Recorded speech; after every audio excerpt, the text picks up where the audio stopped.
Cilbert Civet.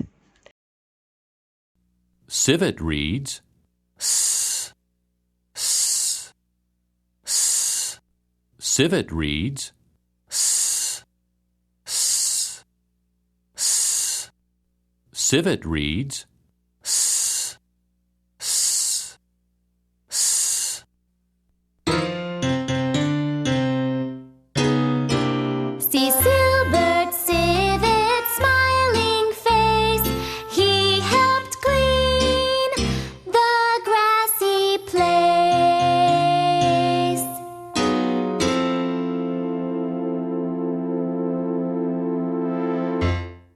Cilbert Civet walked to Mr. Centipede's shoe store with Mama Civet. They walked right by a big grassy place. It looked like Sandy Hollow, where Cilbert Civet used to live.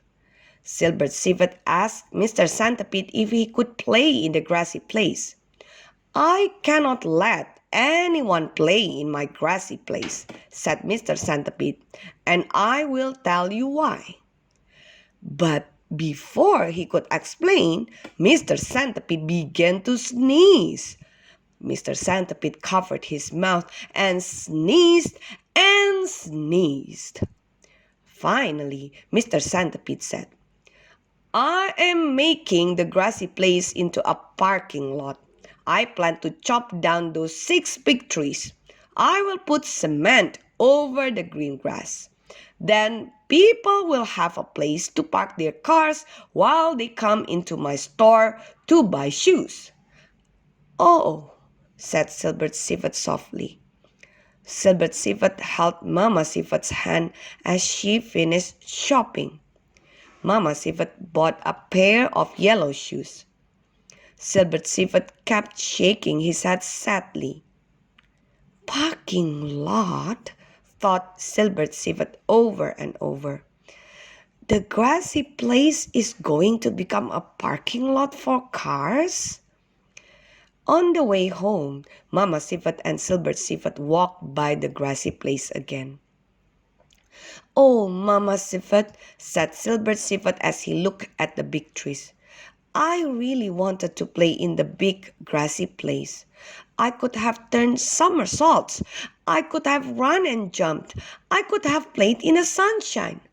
Why does the grassy place have to become a parking lot?" "The grassy place does not belong to us," explained Mama Civet as they passed the grassy place. "The grassy place belongs to Mr. Centipede. You may not play there. There are many things you can do. Think of those things. Do not waste time thinking of something you cannot do."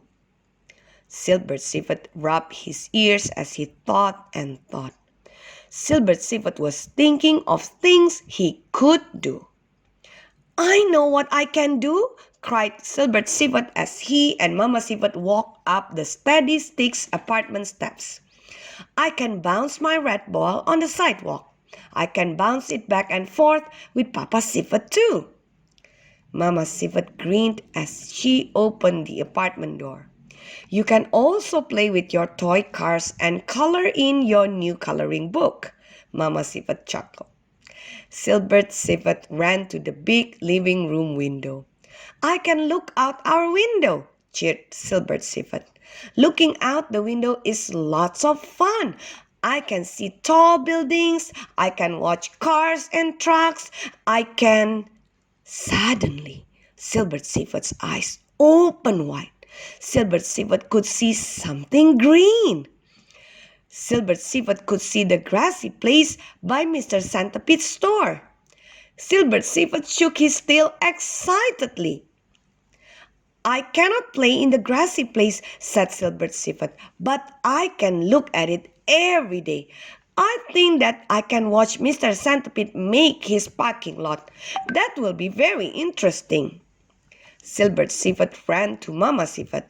Cilbert Civet gave Mama Civet a big civet squeeze. "Oh, Mama Civet," said Cilbert Civet, "I am content to look at the grassy place through our window.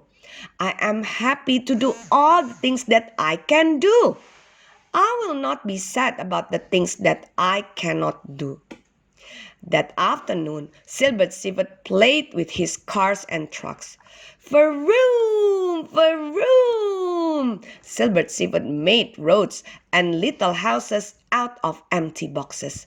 Cilbert Civet made his own tiny sunny city. Then Cilbert Civet helped Mama Civet set the table for supper. Cling, cling! Cilbert Civet carefully placed the silverware by each plate. Cilbert Civet wanted the table to look nice and neat. After supper, Papa Civet played with Cilbert Civet out on the sidewalk in front of their apartment. Boink, boink! Papa Civet and Cilbert Civet bounced the red ball back and forth. Boing, boing! They bounced the red ball until it was time for Cilbert Civet to hop into bed. As Papa Civet tucked Cilbert Civet into bed, Cilbert Civet told Papa Civet about the grassy place. Cilbert Civet told about the 1, 2, 3, 4, 5, 6 big trees. I am glad you can see the grassy place from our window, said Papa Civet as he gave Cilbert Civet a good night kiss. I am glad you are content. Even though you cannot play there, you will be happy anyway. When the next day came, Cilbert Civet jumped out of bed. Cilbert Civet scampered to the living room. Cilbert Civet ran to the big window and looked outside. Cilbert Civet liked to see Sunny City wake up each morning. Early morning was Cilbert Civet's very favorite time of the day. Cilbert Civet saw a little acorn car drive by. Cilbert Civet saw lights blink on in tall buildings. Then Cilbert Civet glanced, looked at the green grassy place. Wait, it was not green anymore. The grassy place was turning white. Papa Civet, exclaimed Cilbert Civet excitedly. Come and see the grassy place. Something has happened. Something has happened indeed.